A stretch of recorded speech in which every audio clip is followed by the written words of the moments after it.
High up in the remote Himalayas, where the mighty Chenab River just carves its way through these ancient mountains, there's a place where trains literally seem to glide across the sky. This is the story of an engineering marvel that just defies imagination. We're talking about the Chenab Rail Bridge, a structure that was destined to change a region that was, for so long, completely cut off from the rest of the world. I mean, just take a look at this. This is the Chenab River Gorge. It's this gaping, dizzying chasm that for decades was one of the toughest natural barriers in all of India. The challenge here wasn't just to cross it, it was to do it in a way that honestly felt like it was rewriting the laws of physics. It sounds like a kid's question, right? What if trains could fly? But that's the kind of fantastical question you're forced to ask when you look at a gorge like that and try to imagine laying a railway line across it. I mean, how do you even begin to build a bridge where there's seemingly nothing to stand on? Well, that's how. 359 meters. That is the absolutely staggering height of the Chenab Bridge's deck above the riverbed. That makes it, officially, the world's highest railway bridge. So to really wrap your head around that number, let's bring in a landmark everyone knows, right? The Eiffel Tower. The Chenab Bridge soars a full 35 meters. We're talking about an 11-story building higher than the Eiffel Tower. It is just a structure on an absolutely monumental scale. So how on earth did this actually happen? In this explainer, we're going to walk through the whole story. The impossible dream that started it all, the incredible challenge of conquering the Himalayas, the sheer genius engineering that made it an icon, and of course, what this bridge really means for the future. You see, for decades, the Kashmir Valley was almost totally isolated from the rest of India by this incredibly rugged, high-mountain terrain.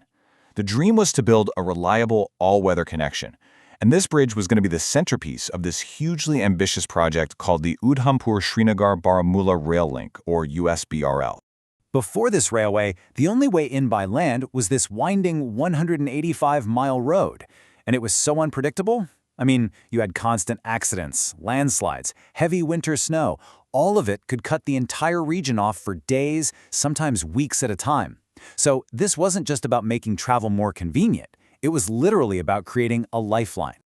But building that lifeline, well, it meant declaring war on nature itself. The Himalayas are not a gentle landscape. They're geologically young, they're active, and they're incredibly unforgiving. What's so wild about this list is that it's basically the villains of our story. First, you've got the raw terrain, just these treacherous, inaccessible cliffs. Then, the ground itself isn't even solid. It's unstable, made of fractured rock. On top of that, you throw in extreme weather with massive temperature swings and winds that could gust up to 266 kilometers per hour. And, as if that wasn't enough, the entire site is in seismic zone 5. That's the highest risk earthquake zone in India. It's not just one challenge, it's a perfect storm of engineering nightmares.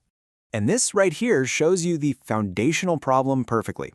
The very mountainsides that had to support this colossal bridge, they weren't solid rock. They were broken and fractured, which meant there was a huge risk of the entire structure just sliding right into the river below. So the solution? Absolutely pure engineering genius. First, they drilled deep and installed these cable anchors to literally stitch the fractured rock together. Then, using high-pressure grouting, they basically injected a type of liquid concrete into every single crack, gluing the whole slope together from the inside out. They didn't just build on the mountain, they had to reinforce the mountain itself. Okay, but that only solved the foundation. It didn't solve the most basic problem of all: access. The first survey teams had to use pack animals in boats just to reach the site. So how in the world do you get almost 30,000 tons of steel and heavy machinery up a sheer cliff? The answer? You build another piece of incredible infrastructure just to build the main one. This is one of the world's largest crossbar cable cranes. It was held up by these huge pylons on each side of the 950-meter gorge. And this crane system became the project's lifeline, lifting every single piece of steel into place. So, with the mountain secured and a lifeline in the sky, the stage was finally set for the main event. Building a massive steel arch, piece by piece, suspended hundreds of meters in the air, with zero support from below.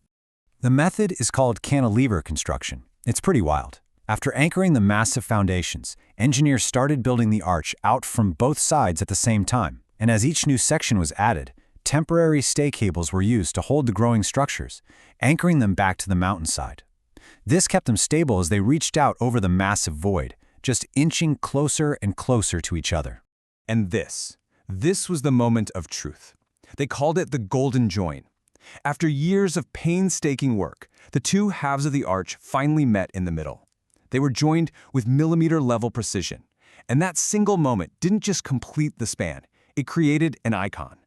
But here's the thing. This bridge isn't just big, it's built to be practically unbreakable. It can handle a magnitude 8.0 earthquake, it can resist hurricane-force winds, its main arch ribs are filled with concrete for extra strength, and it's made of a special blast-proof steel designed to survive a 40-ton TNT explosion. And its planned lifespan? 120 years. Just incredible. So, with the impossible built and secured, we get to the final and honestly the most important question. What does a bridge like this actually do? Its impact goes so far beyond just steel and concrete. As the crown jewel of that whole USBRL project, the Chenab Bridge is the crucial missing link. For the very first time, it gives the Kashmir Valley a totally reliable, all-weather connection to the rest of India's massive railway network.